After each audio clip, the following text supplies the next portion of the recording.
La maggior parte delle persone si sveglia pregando di alzarsi col piede giusto invece che col piede storto la mattina. Mi sveglio col piede sinistro, quello giusto. In balia completamente del controllo dei propri stati d'animo, stati mentali, che sembrano fluttuare, anzi molto spesso la previsione sarà che ci si alzerà male. Ecco, come possiamo intervenire sui nostri stati mentali, controllarli, modificarli volontariamente attraverso il suono? Ne parliamo in questo nuovo episodio del podcast Comfort Zone. Immagina un mondo dove la crescita personale non richiede salti nel vuoto, dove il vero progresso avviene all'interno della tua zona di comfort, dove vivere appieno non significa correre senza sosta sulla ruota del criceto delle aspettative altrui. Se anche tu sogni questa realtà, sei nel posto giusto. Ti do il benvenuto in Comfort Zone, il podcast del dottor Emilio Gerboni. Buon ascolto. Comfort zone. Comfort zone. Comfort zone. Ciao, io sono il dottor Emilio Gerboni, la guida per la tua evoluzione comoda, e sono di rientro dal congresso italiano di ipnosi, dalla 19ª edizione che si è tenuta tra Viareggio e Lucca. Il pre-congresso si è tenuto a Lucca proprio poco dopo che è terminato il Lucca Comics, e proprio in questa giornata ho avuto il piacere di incontrare uno dei maestri dell'ipnosi ericksoniana, Jeffrey Zeig, che è proprio un allievo diretto di Milton Erickson, ovvero l'inventore dell'ipnosi ericksoniana, che prende appunto il nome dal suo cognome, questo approccio, quindi ericksoniana. Quindi ti dicevo, ho incontrato Jeffrey Zeig e ho avuto anche il piacere, oltre che di incontrarlo, di farmi autografare un libro che avevo comprato, che adesso ti faccio vedere, L'induzione dell'ipnosi, un approccio di elicitazione ericksoniana, appunto scritto da Jeffrey Zeig. Ho avuto il piacere di farmi autografare questo libro che avevo acquistato, caramba che sorpresa, nel 2017 al congresso proprio organizzato da Zeig in America ad Anaheim, vicino Los Angeles, nel 2017. Quindi avevo comprato questo libro là, però siccome il congresso quello era enorme e non c'era stato modo di farmelo autografare, non ricordo bene perché ho una foto anche con lui in quell'occasione, però mi sono fatto firmare, ho avuto l'idea di portarmi questo libro e me lo sono fatto autografare, e per fare un po' di gossip che non c'entra niente, nella sua dedica, che ti faccio vedere qui, ha scritto Emilio, colui la cui gentilezza di una persona può stimolare il potere della gentilezza nell'altro, grazie. E la cosa interessante, quindi lui ha parlato di gentilezza e la settimana dopo io sono andato al Festival della Gentilezza. Chi lo sa perché, però a proposito di stati mentali, è chiaro che la gentilezza è qualcosa che nasce da un nostro stato d'animo, che potrebbe essere quindi una predisposizione positiva nei confronti degli altri, di compassione, una condizione di apertura verso l'altro, e parlando di stati mentali, che appunto abbiamo introdotto in questo episodio, proprio Zeig in questo libro definisce gli stati mentali distinguendoli dalle emozioni e dai sentimenti. Quindi se le emozioni sono universali, ed Ekman ha identificato le emozioni universali, quindi quelle che sono biologiche, quindi proprio delle espressioni viscerali dell'essere umano, i sentimenti sono qualcosa di più stabile e complesso, e anche con componente cognitiva, quindi di un significato che poi andiamo a dare all'emozione. Gli stati mentali non sono né emozioni né sentimenti, ma sono qualcosa che è un po' un'esperienza soggettiva composta da tanti elementi, tra cui anche le emozioni e i sentimenti, le abitudini, le memorie, i comportamenti, le interazioni, e possono essere definiti appunto con dei termini che vanno a definire, appunto, descrivere quella che può essere l'esperienza che stiamo vivendo. Quindi lo stato di focalizzazione, di motivazione, di essere coraggiosi, di essere umili, quindi l'umiltà, cioè ci sono tutte delle condizioni che sono tantissimi gli stati mentali, e sono quindi un insieme di tutti questi elementi che vanno a unirsi insieme e permettono appunto di farci provare determinate cose, farci sentire in un certo modo. E la maggior parte delle persone richiede una delle motivazioni per cui richiede appunto solitamente una consulenza psicologica è proprio l'intervento sui propri stati mentali, o nel fatto che non sopporta gli stati mentali degli altri. Che ne so, una persona che è nervosa, no? Rabbiosa, negativa, quindi noi viviamo immersi in un mondo fatto di stati mentali che sono i più disparati, però raramente noi sappiamo sia definire gli stati mentali nei quali vorremmo vivere il più tempo possibile, quindi passare più tempo possibile, né sappiamo esattamente come controllarli. Noi spesso cerchiamo di controllare quindi il nostro umore, e ci sono vari metodi esterni per controllare l'umore che vanno dall'uso di sostanze agli psicofarmaci, che sono comunque sostanze, oppure nel vivere appunto delle esperienze. Noi speriamo che andando a fare una certa esperienza questa ci farà sentire in qualche modo, oppure frequentando delle persone che ci possono far sentire in un certo modo piuttosto che in un altro, anche se spesso siamo circondati da persone che ci fanno sentire peggio di come ci sentiremmo, e poi speriamo di modificare il nostro stato, invece dobbiamo sopportare determinate cose e poi ci chiediamo perché non stiamo bene. Sicuramente un'altra metodologia per modificare i propri stati mentali è l'utilizzo del suono.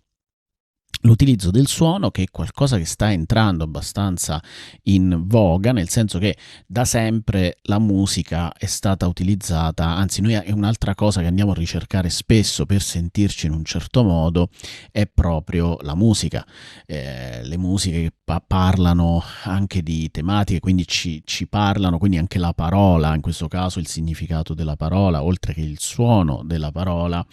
ha un impatto sul nostro stato d'animo, e se ci pensi le parole vengono veicolate attraverso il suono. Quindi prima di tutto sono suono, dopodiché sono anche un significato, e quindi hanno degli elementi cognitivi, degli elementi sensoriali di alto livello. Quindi sono un'entità complessa le parole, che riescono a modulare il nostro modo di sentire, il nostro stato d'animo in diverse modalità.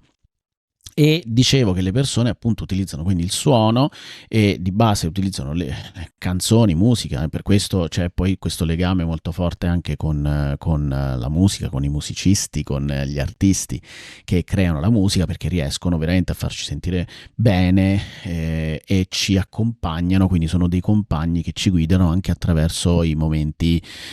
difficili. Io ad esempio, quando mi è capitato un paio di volte di fare dei traslochi, in cui non avevo, anche da studente, quindi non avevo le risorse per chiamare un camion e farmelo fare, quindi mi dovevo ingroppare della roba pesante, mi piaceva ascoltare gli Scancanensi,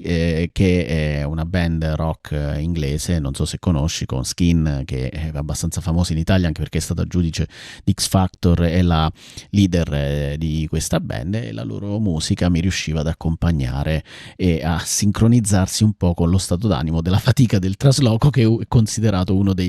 nella lista dei 10 stress maggiori che l'uomo può vivere. E quindi il suono noi lo utilizziamo abbastanza naturalmente. Ora la tecnologia e le neuroscienze oggi hanno cercato di studiare proprio come poter utilizzare questo suono in maniera sistematica per modulare gli stati mentali. Chiaramente questo permette di avere anche degli effetti collaterali estremamente ridotti rispetto per esempio al controllo attraverso le sostanze, come potrai pensare. Sostanze non intendo solo droghe, chiaramente, ma anche lo psicofarmaco, perché lo psicofarmaco tendenzialmente ha due funzioni, no? Cioè quindi o di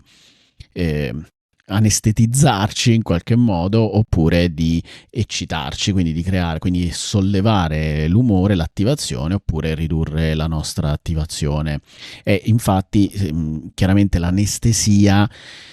è un tentativo di annullare il nostro sentire, quindi di non sentire e di spegnere le nostre sensazioni, perché il nostro stato mentale è negativo. Quindi per non sentire un malessere ci anestetizziamo, perché se siamo presenti al nostro stato mentale stiamo male. Però appunto l'anestesia è non sentire, non entrare in uno stato mentale positivo. Quindi è un gesso che noi andiamo a inserire. Quindi in questo caso noi dovremmo progettare degli stati mentali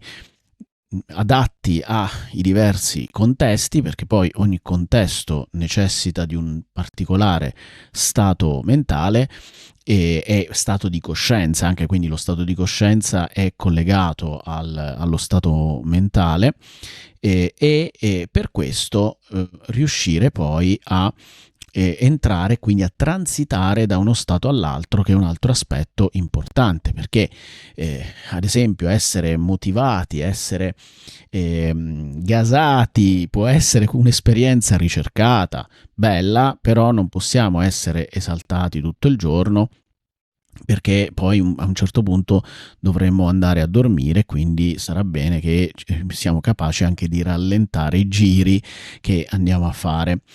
E da sempre, poi, al di là della musica, anche noi fin da bambini ci regoliamo, il nostro stato d'animo è regolato dal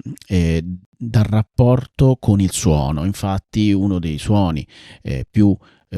utilizzati naturalmente per calmare, per rilassare e per poi far addormentare il battito cardiaco, e la culla. La culla simula il dondolio, si simula comunque il ritmo del battito cardiaco. E infatti una delle tecnologie, il principio della tecnologia che serve a sincronizzare gli stati d'animo è proprio il fatto che il nostro cervello utilizza degli indizi esterni come il ritmo per regolare lo stato interno. Quindi se il battito cardiaco, che è lento, regolare, ci dice è tutto calmo, mi vado a sincronizzare con quel battito cardiaco e quindi non c'è allarme e mi rilasso e mi calmo. Tra l'altro il fatto che sia spesso collegato con la relazione con un genitore, quindi una situazione affettiva, di protezione e di affetto, quindi di amore, di ricezione, di contatto anche fisico, quindi ci sono tutta una serie di elementi sensoriali che portano poi a sentirsi bene e a abbandonarsi ed essere tranquilli, calmi, che non è chiaramente l'unico stato da ricercare, anche se sicuramente la serenità e la calma sono degli stati che andrebbero più ricercati invece che l'eccitazione e l'essere estremamente come dire, iperattivi, performativi, come spesso anche viene richiesto. Infatti una delle sostanze che viene usata per svegliarsi, quindi per essere vigili, per alterare la propria vigilanza, è per esempio il caffè, no? Noi tutti quanti in Italia, cioè, a parte l'abitudine di bere questa sostanza, è una sostanza psicoattiva che ci va a rendere più vigili. Ecco, ora dicevo, le tecnologie che appunto ho presentato anche nella mia relazione nel congresso di ipnosi, le tecnologie musicali che possono essere utilizzate e integrate anche con l'utilizzo della parola, proprio come una canzone che è fatta non solo di suono, ma anche di parole, quindi vanno ad aggiungersi il significato, come dicevamo prima, va ad aggiungersi quello che abbiamo bisogno di sentire collegato alla situazione ambientale che stiamo vivendo, vanno proprio a utilizzare questa regola del creare una ritmica esterna che va a rimodulare, quindi va a riprodurre la conformazione, il pattern della frequenza collegata a particolari stati mentali. Gli stati mentali, infatti, sono collegati a delle frequenze, no? Quindi esistono delle onde, le onde teta, le onde gamma, le onde alfa, sono collegate a particolari stati mentali. Quindi e queste onde possono avere differenti frequenze di attivazione nelle diverse parti del cervello. Quindi particolari stati mentali sono associati a attivazioni di presenza di frequenze maggiori di certe frequenze in particolari zone del cervello. La applicazione che ho presentato, ad esempio, al congresso, che si chiama Brain FM e di cui ho fatto anche un video per la mia altra rubrica Comfort Tools, dove faccio vedere proprio come funziona, utilizza questa tecnologia che si chiama il face locking e il face locking permette appunto di bloccare un'attivazione, una configurazione delle frequenze collegata a particolari stati d'animo. Quindi in questo caso riesce a produrre delle musiche che sono adatte per determinati stati mentali, quelli che più spesso noi ricerchiamo, che sono il rilassamento e il sonno, quindi anche per dormire, che è diventato un problema veramente importante oggi proprio perché siamo sballati nei nostri stati mentali quotidiani, la focalizzazione, quindi il focus che ci può servire sia per essere performativi nelle attività lavorative, quando facciamo un lavoro profondo, quando dobbiamo essere creativi, quindi ci sono poi tutte delle modalità, dei sottostati mentali che possono essere selezionati e quindi proprio attraverso delle ritmiche che vanno ad attivare quelle configurazioni di frequenze neurali.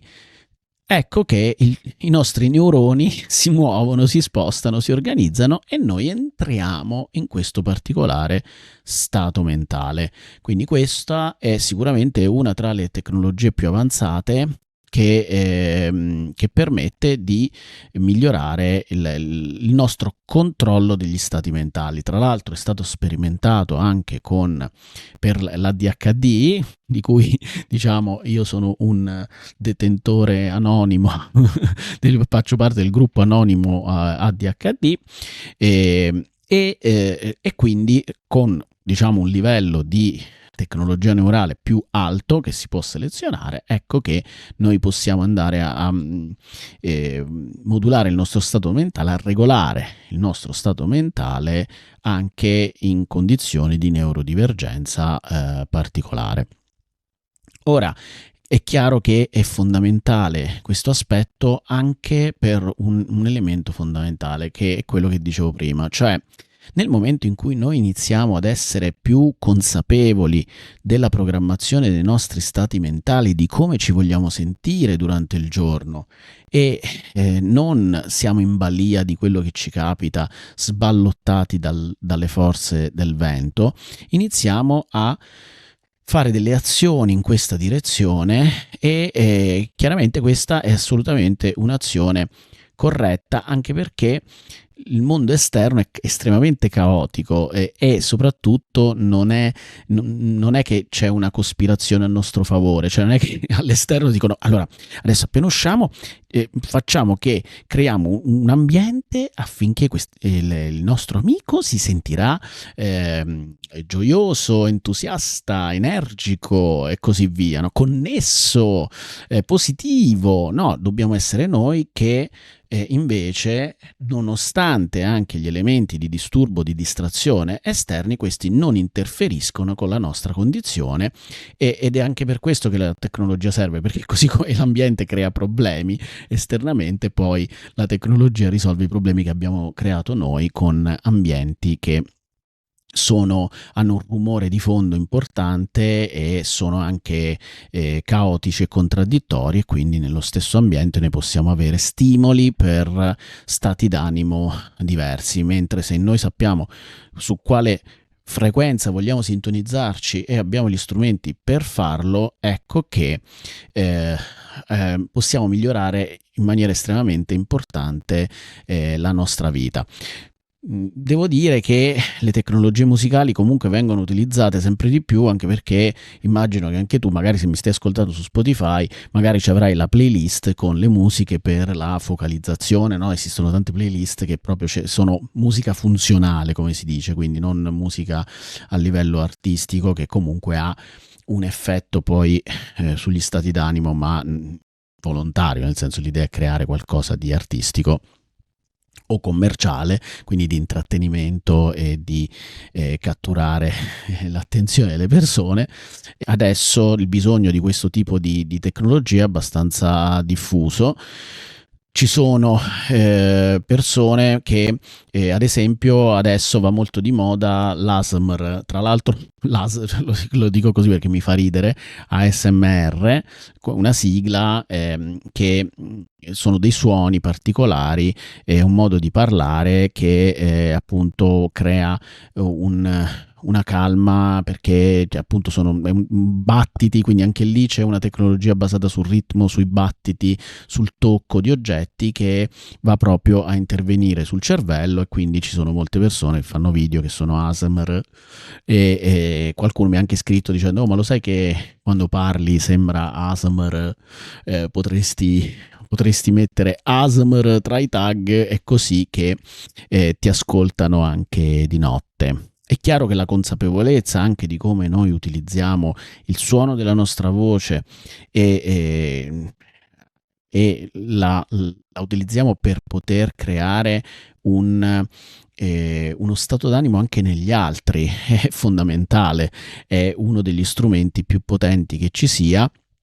e che crea appunto una relazione molto importante proprio col suono della voce. Però magari poi faremo un'altra puntata sull'utilizzo della voce come strumento per tanti livelli, e quindi dicevo, sicuramente la tecnologia di Brain FM, di questa app, che non è l'unica che esiste chiaramente, però ha il grande pregio di essere stata una delle poche in cui si sono fatti degli studi scientifici, quindi effettivamente validati, quindi è stato visto come con l'elettroencefalogramma e con la risonanza magnetica, quindi sia con lo spostamento quindi del sangue, quindi visto nel cervello, si vedono queste configurazioni che hanno un valore significativo tra il gruppo di controllo che non aveva utilizzato queste musiche, che utilizzavano questa tecnologia, e il gruppo effettivamente su cui è stata fatta la sperimentazione, che invece era stata sottoposta a queste musiche, e quindi si sono ottenuti dei risultati significativi proprio per ottenere questo tipo di effetto. Quindi l'idea di base dell'utilizzo del suono e della musica è prima di tutto avere consapevolezza dei suoni da cui siamo circondati, e se i suoni da cui siamo circondati non sono in linea con lo stato mentale di cui abbiamo bisogno rispetto alla situazione che vogliamo vivere, è chiaro che dobbiamo e possiamo intervenire in modo tale da contrastare questi disturbi. Il vantaggio ad esempio di Brain FM è che è un tipo di musica che non coinvolge estremamente, e quindi ci permette di essere dentro l'ambiente, quindi è semplicemente che parla ai nostri neuroni, i neuroni si configurano, dopodiché siamo pronti e sincronizzati, allineati con quello che stiamo vivendo. Quindi molte volte se io mi ascolto una musica, per bella che possa essere, ma mi cattura talmente tanto che non riesco a dare l'attenzione a ciò a cui devo dare attenzione, ecco che diciamo non abbiamo ottenuto il risultato che desideravamo. Per esempio, quando si parcheggia con la macchina, molte volte si abbassa la radio per essere più precisi, no? Quindi che significa che in quel momento quella musica che ci stava accompagnando nel viaggio e ci stava spostando l'attenzione magari da quella che poteva essere la fatica del viaggio, quindi una specie di anche anestesia fisica positiva in questo caso, cioè ci toglie dal dolore della noia e della ripetitività di un viaggio, quindi che può essere faticoso, che ci può produrre fatica. Durante una manovra fine, ecco che diventa invece un ostacolo e diventando un ostacolo ci impedisce di essere precisi, quindi di attivare le risorse che ci servono per svolgere quel compito in maniera corretta. Quindi io mi auguro che tu possa sincronizzarti sempre di più. Troverai il link dell'applicazione in descrizione, nella descrizione sia del video YouTube che di tutte le descrizioni nelle varie piattaforme di podcast. E potrai avere anche una prova gratuita di 30 giorni con il mio link e sperimentare, insomma iniziare a programmare i tuoi stati mentali. Tra l'altro io all'interno della Quiet Mood Academy, quindi della piattaforma dove c'è appunto, ci sono anche i contenuti extra del podcast, la mappa mentale e la trascrizione integrale. C'è anche all'interno una sezione dove ho creato proprio delle audio ipnosi per scopi specifici che sono abbinate alle tracce audio di Brain FM per potenziare l'effetto e il risultato. Quindi proprio diventano delle vere e proprie canzoni mirate per ottenere determinati effetti che spesso vengono ricercati dalle persone di cui abbiamo bisogno, quindi vanno a installare, potremmo dire, delle capacità o a risvegliare delle capacità e dei punti di vista che sono fondamentali per diversi scopi e aspetti della nostra vita. Quindi qualcosa di veramente potente e che ti può aiutare nello stare sul pezzo in tutto ciò che devi affrontare nella tua vita. Mi auguro che questo episodio di Comfort Zone ti sia piaciuto. Ci vediamo al prossimo episodio. Un abbraccio dal dottor Emilio Gerboni. Stay cushy not pushy e alla prossima. Ciao. Avete ascoltato Comfort Zone, il podcast del dottor Emilio Gerboni. Per accedere ai contenuti extra del podcast, registrati gratuitamente sul portale della Scuola di Evoluzione Comoda di Quiet Mood all'indirizzo www.quietmood.academy. Se vuoi iscriverci, puoi farlo all'indirizzo email info@quietmood.it. Ti aspettiamo al prossimo episodio. Stay cushy, not pushy.